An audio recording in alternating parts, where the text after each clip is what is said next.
warm welcome. Good morning, and we're kind of welcome to this AMA, Ask Me Anything with Hormazd Sorabjee and Pranav S. They'll be in conversation very shortly. Very warm welcome to you, Hormazd, and thank you for taking time to do this. Thanks for having me here. Yeah, pleasure. Pranav, of course, again, doesn't need an introduction, neither does Hormuzd for that matter. But we thought this would be a good way to build on a story that Pranav had filed some time ago and was published in Founding Fuel on electric vehicles, generated a lot of interest, and I'm sure there'd be a lot of questions which to some extent you'd like to probe further, and which is why we invited Hormuzd to have this conversation with Pranav. Thank you so much for joining on a holiday, Dussehra and Bija Dashmi and all of that. We'd kind of keep this fairly fast-paced. There are lots of questions that have already come in, and I'm sure we'll have a few more. I'd request all of you to use the chat window to key in your questions as we go along, and I'd request Pranav and Hormuzd to keep a check on the kind of questions that come in. Yeah. But we already have some questions that have come in when people registered. So that's it. It's a simple format, conversational and fast-paced, and we're hoping to take as many questions as we can in the hour that we have. So without much ado, I don't want to take up more time. Pranav, over to you. Thanks, Ivy. Thanks. Thanks so much for everyone else for coming here. So what we'll do is, since we have a bunch of questions that have already been sent in by people who registered for the event, I'll run through a few of those almost. Yeah, right? Sure. I think they also fall into neat, let's say, buckets of questions and the key kind of questions and concerns people have about EVs, whether it's cars, scooters, whatever it is, right? One is that a few people have bigger picture questions, which is I can see that Rachna Lokhande is asking, are EV cars sustainable? And similarly, I think one or two other people, Sunil Malhotra also chimed in with just the same question, are they really eco-friendly given that in India, right, we are using coal to power the electricity that goes into the cars, right? That's, I think, a big question for the people who are interested in EVs from a green perspective. Yeah. What would you say on that? So I think, I think the question that's asked a lot, let me just put it plainly. I think an EV powered by the dirtiest source of power generation is still environmentally more friendly than an IC car. It's as simple as that. I mean, you just see the efficiency of an EV, you see the tailpipe emissions over a life cycle. Also, don't forget that, there's a lot of street level pollution IC cars cause, which is not there by, power generation. Power generation is actually also a lot of a CO2 issue, which is the big, existential issue really for the planet. It's public enemy number one, CO2. That's what we need to be talking about more. But I still think, EVs, we are in a transition. So definitely, they're not completely green, that's for sure. Not even suggesting that. Right. But I think compared to the ICE engine, even the cleanest ICE engine today, vis-a-vis an EV powered by the dirtiest source of fuel, I think on balance, the EV will come out a winner. Right. And I think just to add on, I actually had a conversation just, I think, a couple of days ago that comes to mind with someone working in the clean energy space at the World Resources Institute. And he also said that a lot of the calculations that are done in these comparisons are assuming a certain level of emissions for, say, diesel or petrol, which might not be real. Because he said, the example he gave is they went out and tested a truck, which was a BS6 diesel truck. Yeah. 6 months old, so pretty much new.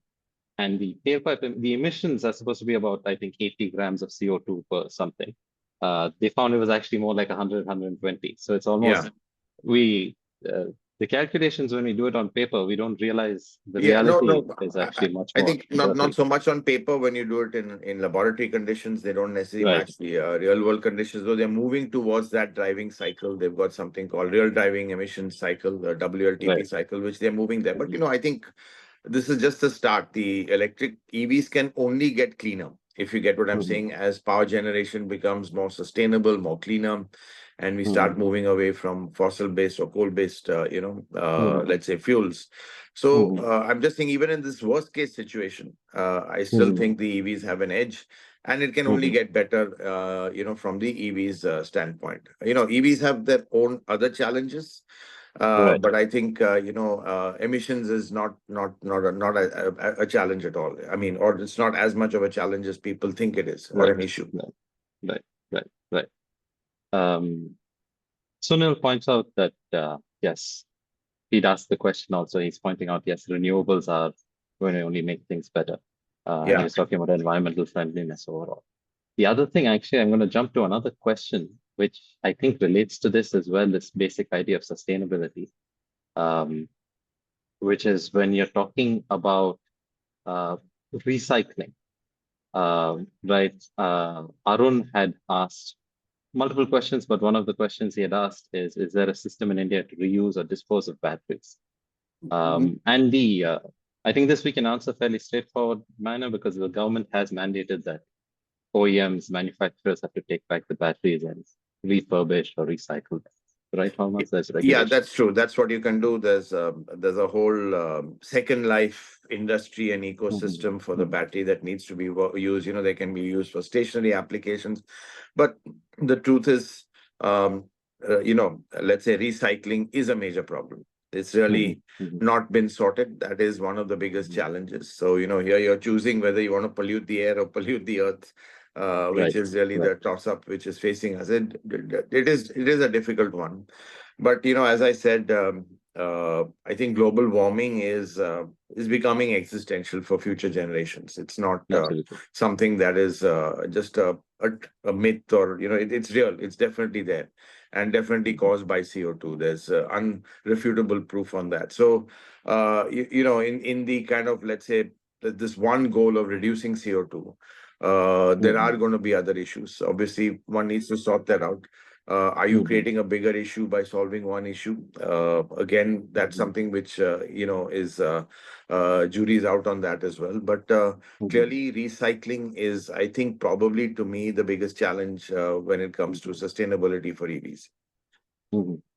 And I did, because I've looked into it partly when I was writing the story for Founding Fuel, but in general also. There are a lot of companies, obviously, in China and the West that are working heavily on recycling. One of the Tesla co-founders has also started a battery recycling company in the US, and they're able to recycle almost 98% or 99% of the minerals in a cost-effective manner. And in China too, these are happening, but these are still only a few companies that have been able to hit that. Yeah, but all this also is very difficult to do on scale yet. I mean, you can do it. So I think it's still quite a bit of a challenge. Hopefully we'll get there. But it's the recyclability, just by the nature of what you produce, it's quite hard to kind of get that back into into the supply chain again. Right. I think the next bucket of questions is around cost, right? And multiple, facets of it. One is, I can see a question from Krishnan, asking just simply, what is, the total cost of ownership of owning an EV versus an ICE, right? Everything included at the end of the day. So it obviously depends on what your running cost is. I mean, what your running is, So I think it's and where you're charging. Now, I think if you're charging at home, the running cost dramatically drops. If you're charging at a public fast charger, of course, it's more expensive. So, it depends what ICE car you have. If you have a petrol, you have a diesel. So it's very hard to give one number because there are so many variables to it. But I think rule of thumb is, I think if you have an EV and you charge at home, I think probably in 2 years, you can recover the delta between the petrol and the EV, because the EV prices have come down dramatically, even in India. You've got really very well priced cars like the Tata Nexon, the Tata Curve right now, like for like with other mid-size SUVs. So I think it really depends. It could be more, it could be, let's say, 2 to even 4 years at times. But I think, if it depends what you're looking at, and I think something like a Tata Curve, which is quite a what do I say, a well-spec'd mid-size SUV. You get a lot in it. You get a good performance. You get good range. I think and it's priced on par almost as certain other mid-size SUVs. So in the Right. high range, like you go into the Creta segment and all. Mhm. So I think over there it's obviously much lower. So it really depends. But I would say, on average, I think you could recover in about 2 years the delta between the ICE and the EV. Right. Right. Got it. And I think on that same note, what I see another question from Yogesh, which is, how do you think the resale value recovery at sale as a used vehicle will pan out? Which I think is something we've discussed before on a call. Yeah. I think But yeah. resale value is the big bogey right now. Clearly, resale value is it's still a unknown, but clearly what we've seen, there's no kind of data or trend which has emerged because there are not too many of them out in the market. EVs are still quite new, but all the anecdotal information we have, resale value is actually pretty bad. Mhm. So, I mean, for example, there's a case of a Mercedes EQS which was bought at 1.60 crore, and a year down, they're not even getting 1 crore for it. So that's a huge, drop in value. Right. Obviously, these are all anecdotal number, let's say data, but Mhm. clearly it is a challenge because people are worried about the batteries which have a finite life. Mhm. Mhm. Maybe about 12 years at the most. So, if someone buying a used EV will have a battery which has already degraded, let's say, half its life if you've been sold after about 5 to 6 years. But I think manufacturers will have to kind of sort this issue out and fundamentally, give some sort of clarity as to what they can do with, in terms of battery replacement. They're giving warranties and all, but a warranty is Mhm. doesn't mean that's the life of the battery. It can go on, but beyond the warranty, Right. what happens? So, or Right. people try and sell their cars earlier, but then again, selling it on becomes more of a challenge. So I think resale Right. value is something which is manufacturer trying to kind of address that also with buyback guarantees. Right. So Right. Mercedes have done it with, let's say, the EQA. After Mhm. 3 years, you're guaranteed 60% of the residual value, which is not too bad. Things like that. But there's a limit to how much they can do because the natural demand eventually will, overwhelm whatever they can prop up. And clearly, that is going to be an issue going forward. But I think, frankly, a lot of EV customers will probably, learn or want to accept that because the benefits of an EV over that period you've had it, very difficult to get in an ICE. They're smooth, they're easy to drive, they're stress-free, they make fantastic city commuters. If you have home charging, it's even more convenient than going to a pump because your pump is at home, all that sort of thing. Right. So I think I think soon it's just like it's going to be like a device, like your phone. You're not going to get much for it after 2 3 years. I think there will be a sort of change in mindset from consumers, going forward. Mhm. Mhm. I think you also mentioned earlier when we spoke that it's kind of a move in the change in mindset to something that where you're buying an experience rather than just looking at, Yeah, stress exactly, levels, right? exactly. Yeah, because Mhm. anyone who's driven EVs, especially in town, it's very hard to go back to a nice vehicle. Mhm. Right. There's absolutely no vibration. There's no hesitation in the way the powertrain. Normally, in automatic gearboxes also have a little bit of a hesitation. Here, there's absolutely Mhm. none. It's phenomenally linear, and this Right. linearity as a concept is what all drivers want. They want something that there's a proportionate response to their input. That's what Mhm. makes you comfortable with any machine. You don't want you Mhm. press something, then you wait and suddenly it responds, so that kind of makes it a little makes people uncomfortable. So Right. you get that with an ICE once you have driven an EV. You never get that Mhm. same kind of level of Sensation. linearity Mhm. which you get in an EV. Mhm. Mhm. And I think I'm going to pick one more question similarly on this, which is Gaurang Sinha mentions, what's the wisdom on the viable life of EVs? Can you run it reliably for 10 plus years? My family are used to keeping their cars for the 15 years they registered for. And I think there's this and the previous question says, two actually bigger questions. One is how long do Indians keep their cars? And two is how much do they use them? And what's the average Indian's usage, which is what dictates largely the degradation of the battery, right? Yeah, so the degradation depends on how many times you charge it and recharge it. So obviously that's a function of mileage, because the more you drive, the more you'll recharge. So I think just picking that question first, it depends how you charge also. DC fast charging is known to, if you constantly do it, that shortens the life of the battery. You're really shoving a whole bunch of electrons into it at a very rapid rate.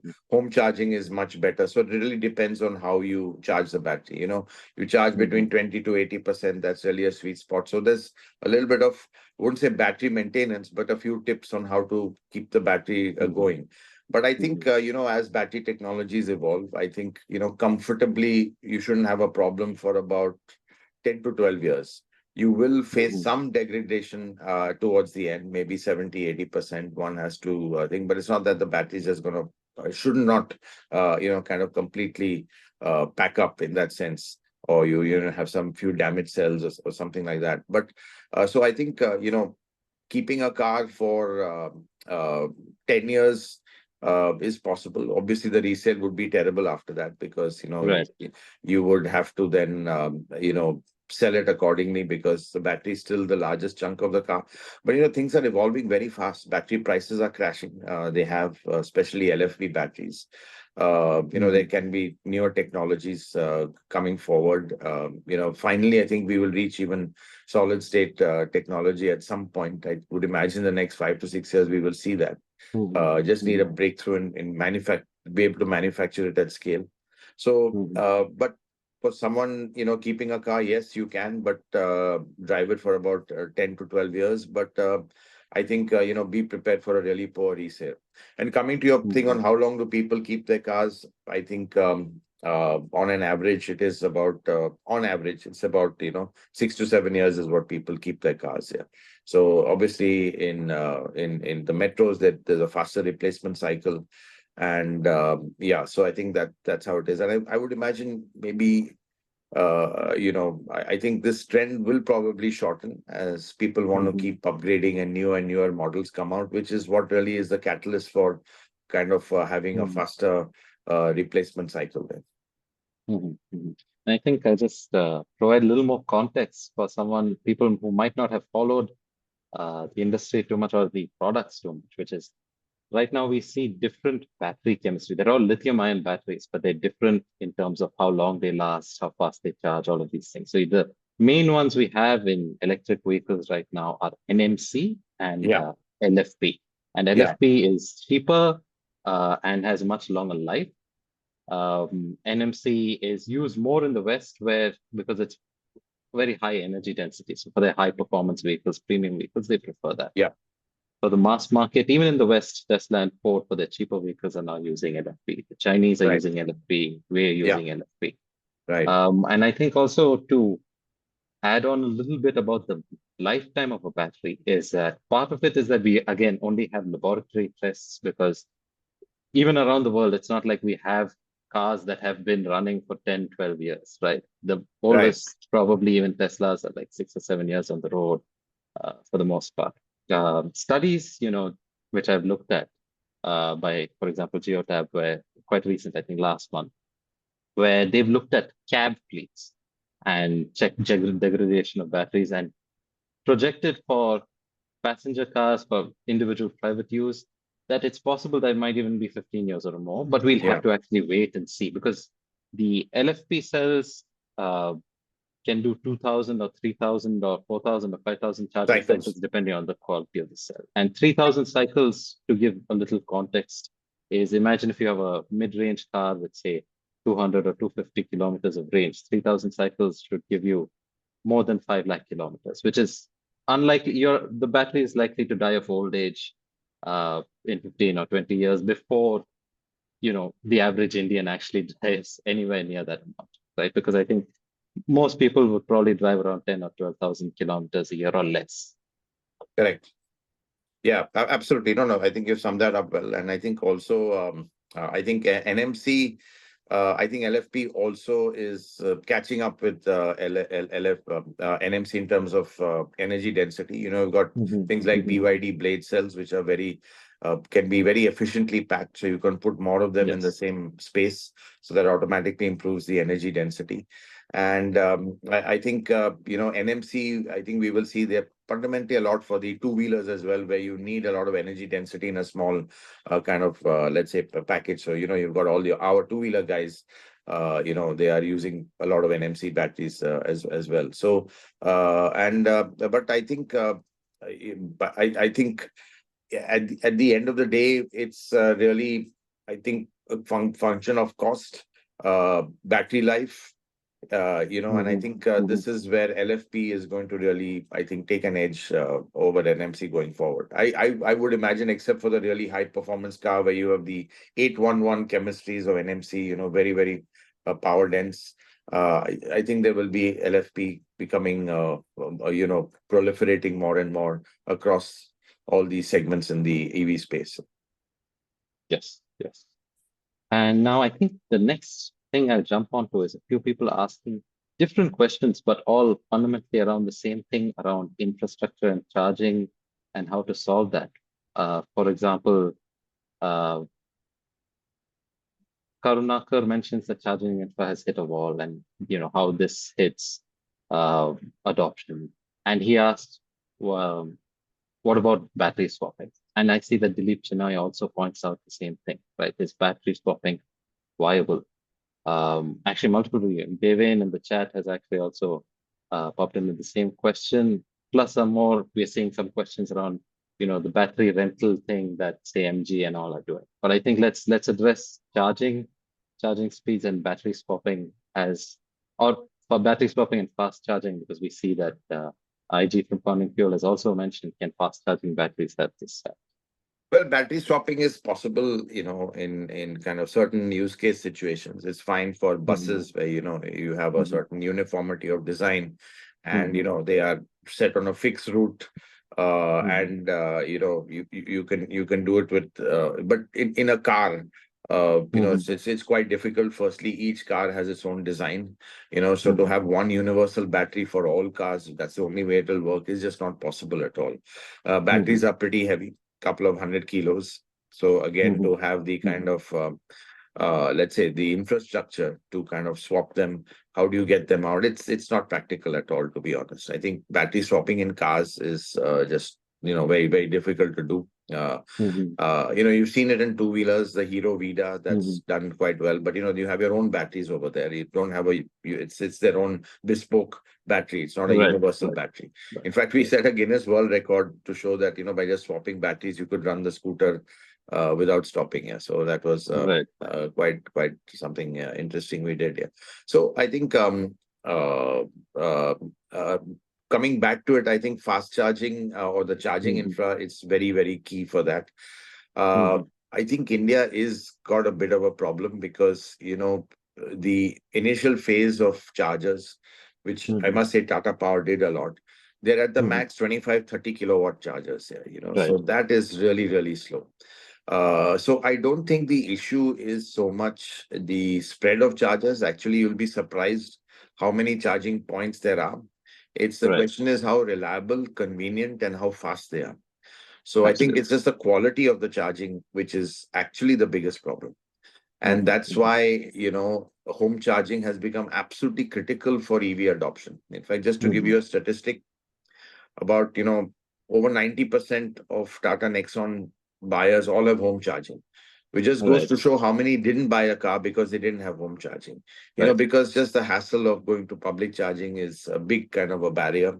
So I think this is an issue. I think going forward, to me, it is actually the single largest issue to EV adoption and the barrier there. See, because the other issues on range, range is getting better. People generally use them for urban use. You can charge it 3-4 times. I mean, drive it for about almost a week sometimes if you have short runs, or a couple of days without charging. So it's really not an issue. And if you're charging at home, not an issue at all.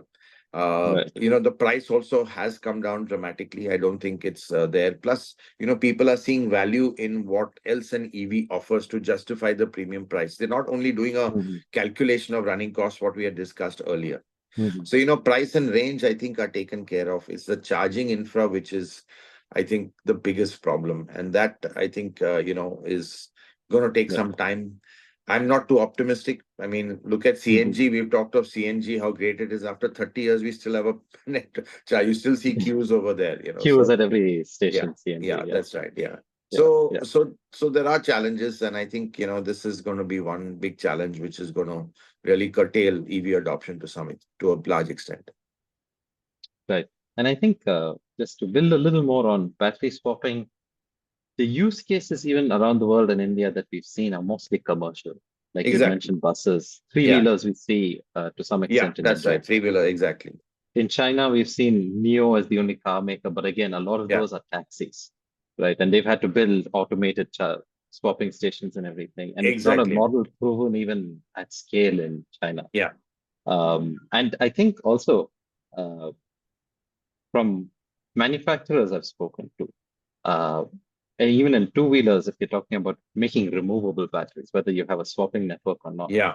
there are a lot of trade-offs in how you design the vehicle, right? You Correct. have to design the vehicle around the removability as opposed to designing the vehicle for the best balance, the best weight distribution, the best, Yeah. you lose in a two-wheeler, you lose some boot space if you have to make the batteries removable. Right. You Exactly. lose the center of gravity because a TVS or a Bajaj or an Ather or like keeps the battery on the floor so that it's more stable. It's also That's right. structural in cars and everything. Yeah, and So I structural, I mean, think, they sometimes become what you call in cars, they're structural, they become part of the chassis. So it's a stress member, yes, so it yes, has to be locked and fixed. You can't yes, remove it because if you remove it, it'll affect the structural rigidity of the car. So exactly. correct. And in fast charging as well, we definitely, both for fast charging and medium charging in, say, urban parking and everything, we need a lot more infrastructure. We're also seeing last year and this year, of pretty much all the top Chinese cell manufacturers put out cells and batteries that can charge up to 80% in just 10 minutes or so, right? Which could give you something like 200, 250, 300 kilometers Yeah, of range on the highway if you're stopping for 10 minutes. correct. Which, the question I think, and that is the question IG was asking, is this is a solution for India? I think the question there is how long will it take for that to come to an Indian car, right? Not necessarily an Indian brand, but like just mass market Indian cars. So sorry, I just lost your audio over there for a second. So Could I you was saying, I think building on IG's question, which is these cells, these fast charging batteries are already commercially available.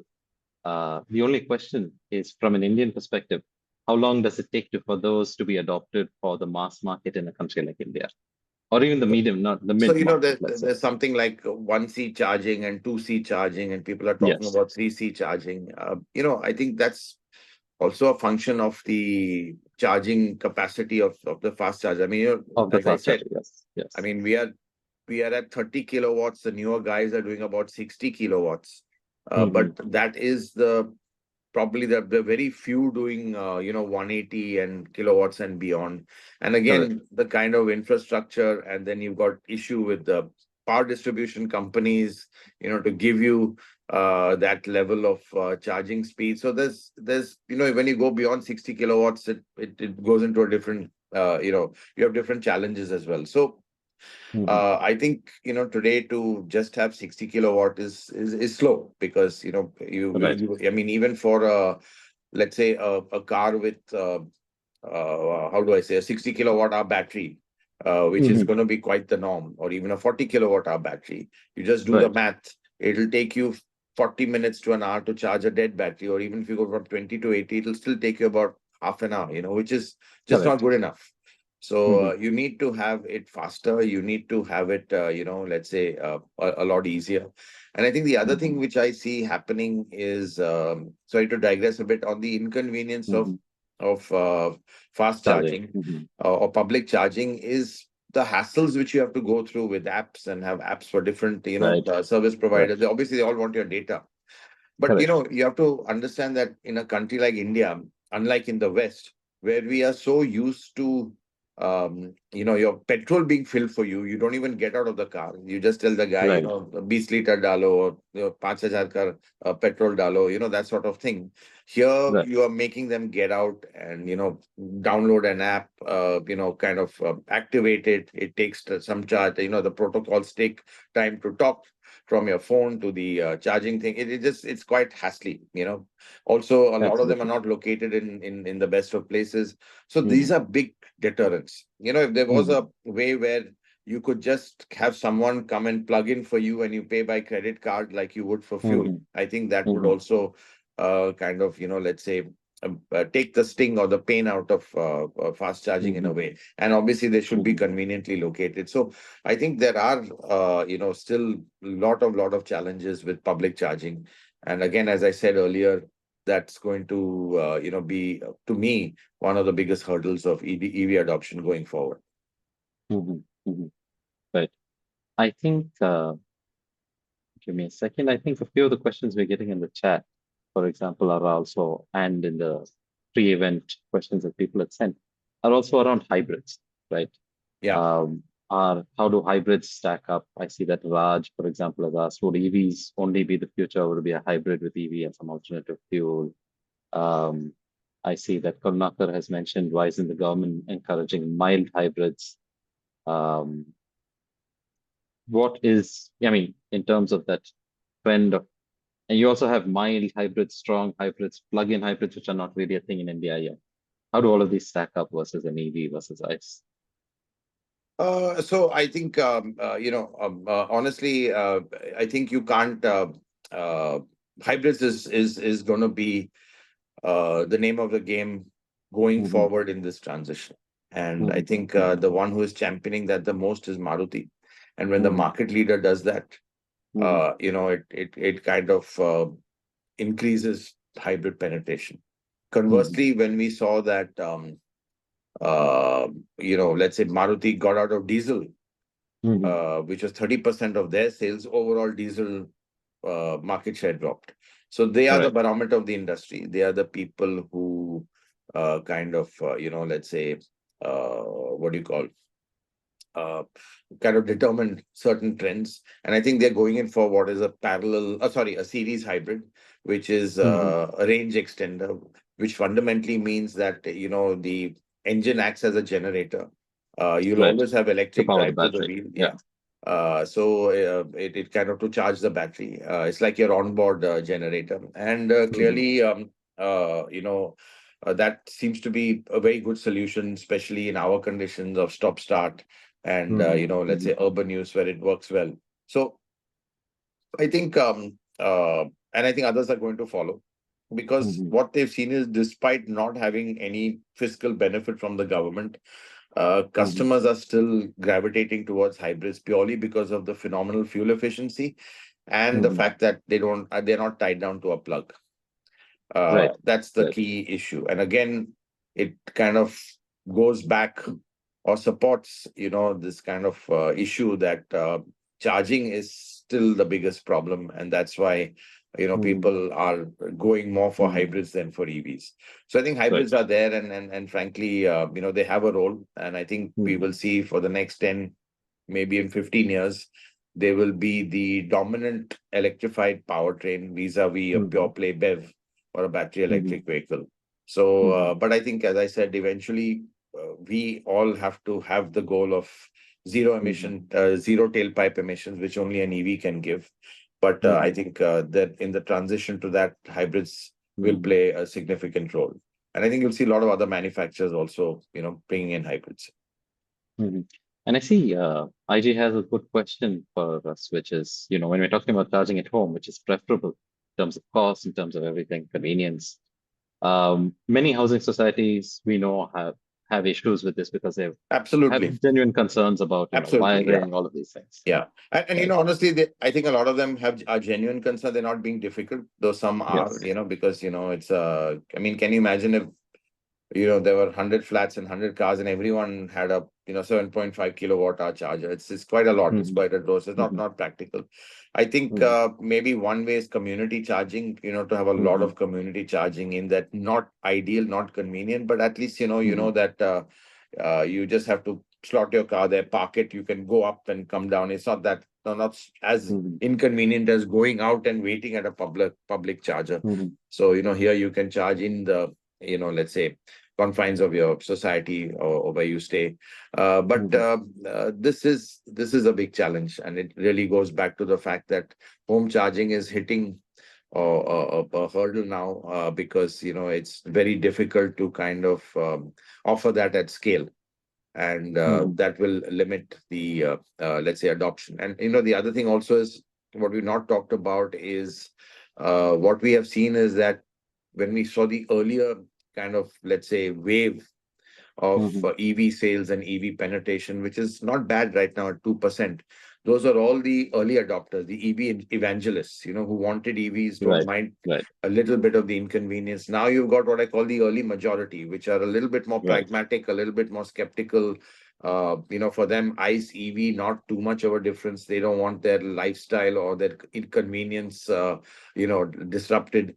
So I think, for them, this becomes more of an issue. And I think, give me a second. I think on that, coming back to the cost front, there were a couple of questions from folks around the whole battery rental thing. Maybe you're mentioning batteries popping out of that, but battery rental schemes that say MG is doing right now, and I think there's some talk that Tata might also offer something similar. In terms of easing out the cost and easing out, I suppose, the worry about the battery. At the end of the thing, you can just continue to rent a new battery or whatever it is. What do you think about, how things stand for the consumer market, at least? So I think, honestly, I think what MG did was a brilliant marketing thing, and I think this goes back to, I think they were thinking of this last year. So I think this goes back to Rajiv Chhabra and his team really thought this out some time back. And I think clearly it's got a lot of people talking. Obviously, it kind of gave a different perspective to EV ownership, which is how you want to play it. You just pay per kilometer, literally. That's how it is. But funnily enough, if you look at the stats at the end of it, I think only less than 10% have gone in for this battery as a service kind of model. They've all just wanted to buy the car because the car is so phenomenally well priced. So I think MG did something pretty path-breaking there, quite disruptive, and got people thinking. Though it was a bit confusing as well, a lot of unanswered questions. How does it transfer if you sell the car? But all that one has to go into. But I just think it's a great concept and a great way to kind of break down what the EV costs, running costs are, and give certain options to people, depending on their, let's say, their use case. But what's interesting is not many people have gone in for it. I actually think this is something I also follow closely in terms of it's actually I'll give a quick primer to any of the folks who might not have seen MG's battery as a service thing, which is MG was offering either you buy, say, a car for 13.5 lakhs, or ex-showroom, or you buy it for 10 lakhs and you pay a rental on the battery of say 3.5 rupees a kilometer or so. Yeah, that's right. Right. And I think this is something I've seen that's been happening because I follow the commercial sector fairly closely, commercial EVs and also financing. And this is actually a financing model, which is instead of having one EMI, as it were, for the entire vehicle, you have a fixed EMI for the body, and you have a separate flexible EMI, as it were, for the battery. Which I think works out fairly well in commercial use. It's picking up because they have fairly high running and also fairly high variability, based on festive season and so on. Right. I think it's interesting. Again, it makes sense, I think, in the consumer space that only about 10% are taking it. But it's because at the end of the day, I think there are a lot of terms and conditions attached, which the consumer is probably going to say, I might as well buy the battery. But it's actually a brilliant, positioning from MG, like you said, because they're giving the consumer options. Yeah, that's right. Yeah. And as you rightly said, on the fleet side, it makes a lot of sense, a finance model. I mean, even but I think, consumers, I think and they price the vehicle phenomenally well, so I think, Actually, yes. yeah. Yeah. Because I think 13.5 lakhs starting price ex-showroom is Yeah, pretty surprising, I think, when it came out, right, for the and it's a entry-level set. pretty good vehicle also. That covers, the subscription/battery rental models that, Devi and Rajesh, a few people were asking about. Another, I think, question now we see, when we move away from cars a little bit, and people have a couple of questions about scooters. I see Deepak was asking that, he's looking to buy an electric two-wheeler for, just short runs, 10 kilometers or so. In terms of charging, he was asking, which I think we've covered broadly. The infrastructure has, stuff. And in terms of what brands to go for, which I think dovetails well with a question from Sachin Mohanty, which is asking about the elephant in the room for two-wheelers, which is Ola. Right? He's asking, is Ola making really poor quality scooters, as the social media chatter appears to suggest? And, would a TVS or a Bajaj be better engineered, and, all of those things? Yeah. So let's say, let's take the elephant in the room head on, which is Ola. Frankly, unfortunately, the company doesn't have a quality culture. It's all about getting products out fast, really not going through proper validation. And unfortunately, looking at the kind of arrogance of the CEO, Bhavesh Agarwal, he frankly doesn't even care for quality by the sense of it. He thinks everything is fine. And, it's been all about valuation, all about trying to buy market share, selling scooters at a fantastic price, great for the customer, bad for the bottom line. But, at the end of the day, that's his game, trying to get market share. But I think, it's catching up with them. I mean, we've seen legacy players like Bajaj, especially, they've overtaken TVS, and it'll be a matter of time before they overtake Ola as well.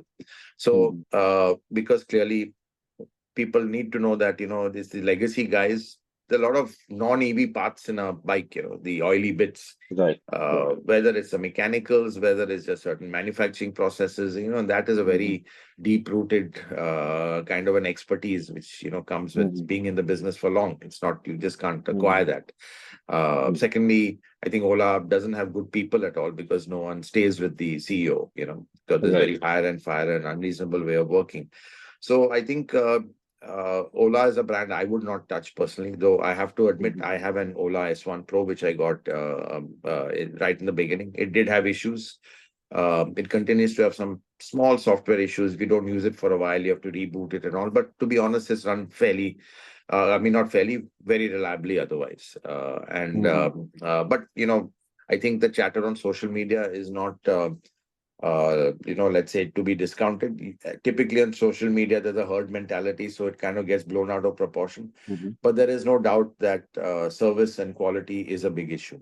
And I think one thing people don't realize with EVs as software is where the biggest challenge is. I mean, it's across the board with EVs, because, you've got now so many ECUs all talking to each other. It's very difficult to kind of, get everything totally bug-free. There's a big problem with Tata Motors right now. They're having huge reliability issues with their software. So fundamentally down to software. So there's this pain, until we finally come to a new generation of software-defined vehicles where, you have one central piece of software, managing all the functions and controls. You're going to have these issues when you have independent softwares, let's say, looking after independent functions. It could be the ADAS, it could be the power electronics, or all that. And sometimes there's a mismatch in the way they communicate with each other, which won't be there in SDVs going forward. But coming back to this, I think the one company I'm very impressed with is Ather. I think the amount of engineers they have, very sorted, solid. I love their bikes. And for me, the Ather, 450 is something I would probably, I'm going to, get that in time myself.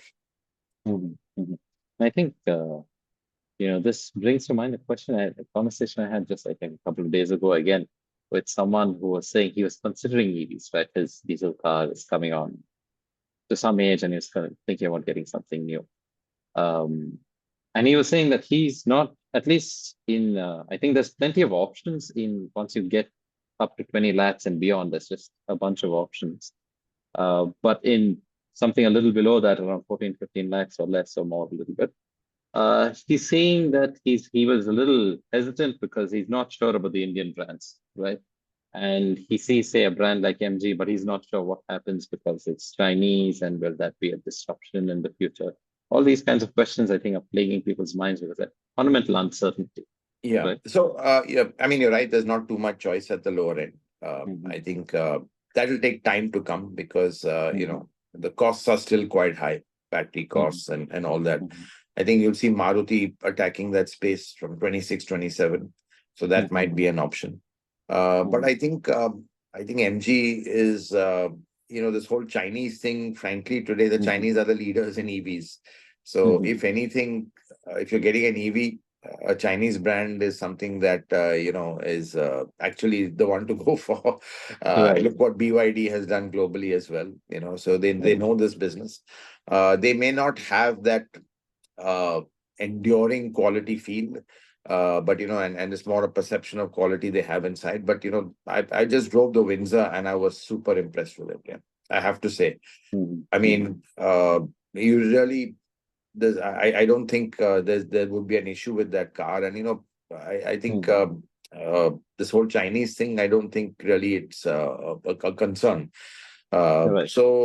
Because there are areas in which, you know, in terms of their cost, because they've got such a phenomenally developed supply chain in China, and the incredible scale that their cost efficiency is very difficult to match. And so Right. even when the duties are added on that, their cost base is so low that the effective price to the customer, very few others can kind of match that. And we've clearly seen that in the Windsor.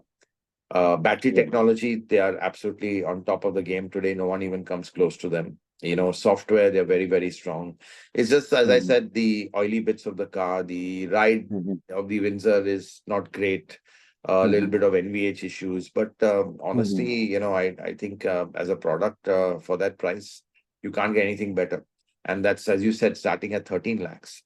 If you want to go below that, you've got things like the Tata Punch and the Tata Tiago. So that's also there. I think Tata have done a phenomenal job in that sense, you know, really democratizing EVs by giving you EVs right at the bottom. And having said that, you've got the MG Comet, which is a bit of a compromise of a car because it's just got two doors. It's very narrow. It's great for the city, but I think the MG Comet has one thing which is a huge advantage over the others, is that you can charge it with a normal 15 amp plug. Right. You know, very much like a two-wheeler. And that is far easier to get even in housing societies than, you know, getting the kind of electricals kind of rewired to get a 7.5 kilowatt hour, you know, let's say home fast charger. So you do have a fair bit of choice. Of course, it's still early days, and you know, batteries are still expensive despite the prices having come down. The cells are all imported. The supply chain in India is not developed, so you rely a lot on imported parts, which come with their own duties. But I think, honestly, if you ask me, you know, the pricing is to me much more competitive, ICE versus EV, than I thought it would be. And people are really getting down there. Right. Like it's actually changed a lot, I think, even in just the last 2 or 3 years, with new stuff coming in, price drops happening. Exactly. That, I don't think we would have expected, say, in 2021 to be here already in 2024, right? Yeah, that's right. Absolutely. Absolutely. Yeah. I think we have to wrap up soon, but a couple more questions that are coming up. Charles from Funnel actually asks an interesting one, which is a little more talking, I think, the way I like to say it, about the intangibles of EVs. He mentions, you know, an EV drives and feels different, which is why he hasn't tried it out. His feedback that he's got from people in the business is that people of his generation will have a tough time adjusting to a full EV. And it would actually take the next generation, say Gen Z or whatever you want to call it, to adopt EVs. I have a take, but I'm sure you have a better one. I think it's the easiest thing to adopt to. I think people who are used to having driven a manual, they take a little bit of time. And I know people instinctively slam on the brakes thinking it's the clutch. That has happened Right. when you drive any automatic. I think the Right. way to do it is just tuck your left leg, behind, under the seat, and just use your right foot. And once you get the hang of it, the there's no adjustment. In fact, it's super easy. And once you get a taste of the user friendliness of an EV, it'll be hard to go back to an ICE vehicle, quite honestly. And one of the folks I'd interviewed for my story in Fuel also mentioned that he bought it primarily for his parents who are retired and everything, and they like it a lot. They're driving a lot more than they ever used to. I think it is that smoothness which comes from the linearity you talked about. You press Exactly. the accelerator and it Instant smoothly response. accelerates. Yeah, the Yes. instant torque, instant response. You can calibrate it, you can meter it to exactly the way you want it. So even when you're going inching forward in traffic, it's that you can, as I say, calibrate, meter, give the precise input. It makes it so much easier. Less stress-free, and we're very comfortable for the driver. Right. And I think when I was looking it up, this obviously, which is a lot of car sales now in India are automatic. It's 20 to 25% ballpark estimates. Yeah. Right. I think we as a society are also embracing that convenience. Yeah. And comfort instead of looking at it purely as a functional vehicle. Right. Yeah. So I think that's there. Of course, automatics is the convenience. But, I want to point out one thing which just the other day, it just struck me, I was in the EQE going to BKC. Now, BKC during, it was for the kind of E-Class launch and E-function. And BKC in the evenings is an absolute, just rammed. It's gridlock over there. You can take an hour to do 1 kilometer at times.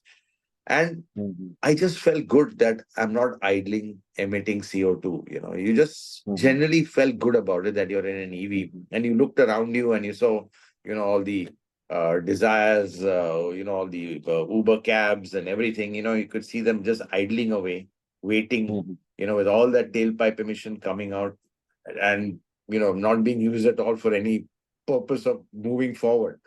Just to keep the AC running in the cabin. And it just struck me is that, this is what it's all about, this is what we need to think about, and you'll really feel good when you're in traffic, totally stuck, no guilt at all.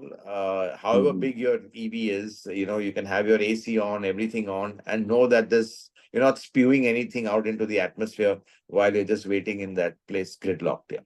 And I think that to me is a very, very, very, very special feeling, and you feel good about it. You just feel you're doing your bit.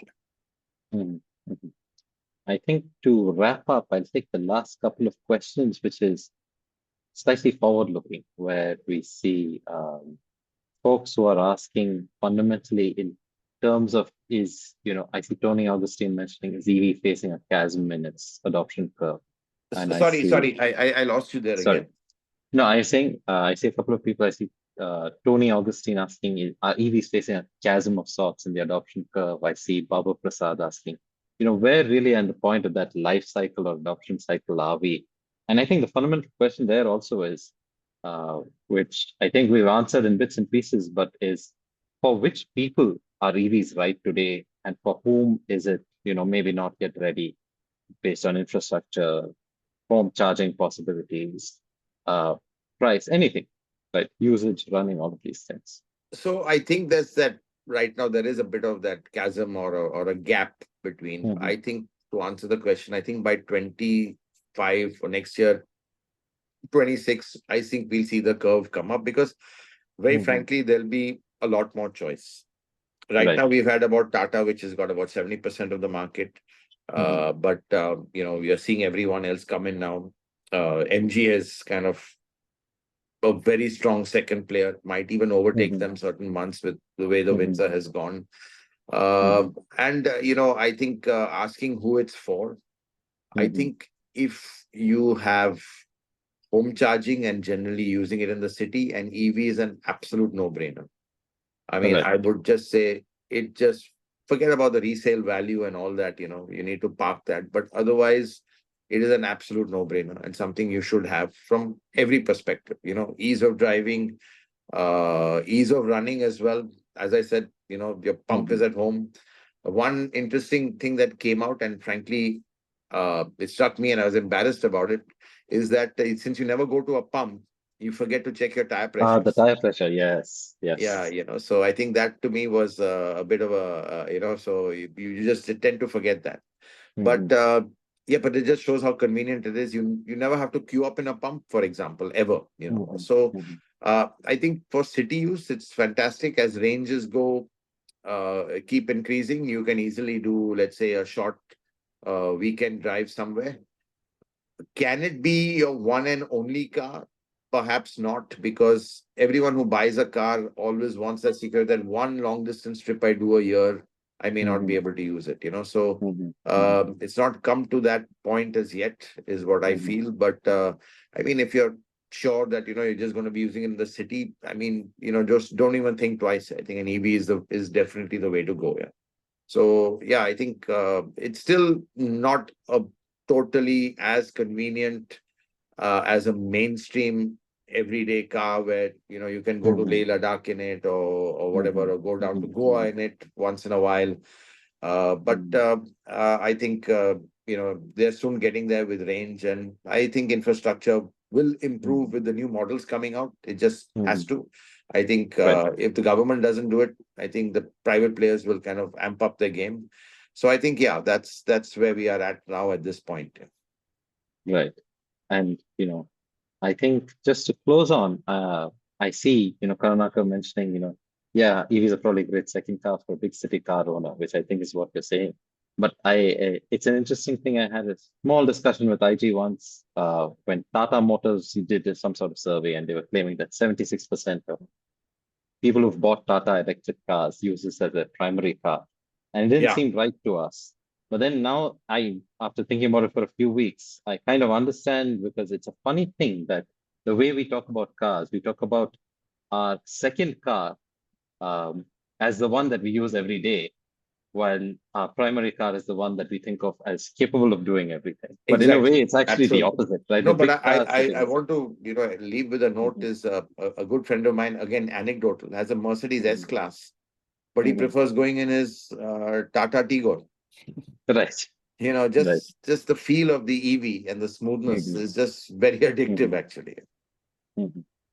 Yeah, I think we'll wrap up now. I will throw it back to you, IG. Yeah, thanks so much. We've all been kind of listening very, very closely to what you had to say, Hormazd and Pranav. Fascinating session. I'd love to hear from the people who joined the session. If you could leave your comments in chat.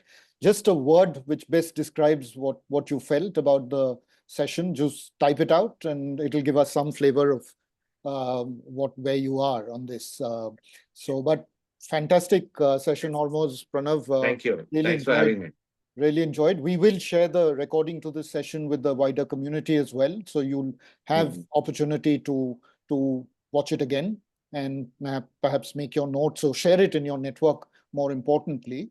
But on this note, thank you so much. And I'm sure this theme is going to kind of be with us for a while, as we heard from Hormazd saying that we're reaching an inflection point by next year, hopefully. More choice, more solutions around charging maybe as well. So we'll keep at Founding Fuel, at least keep investing in this conversation and stories around this, with help from Hormazd for sure. But wonderful to have all of you join us on a holiday.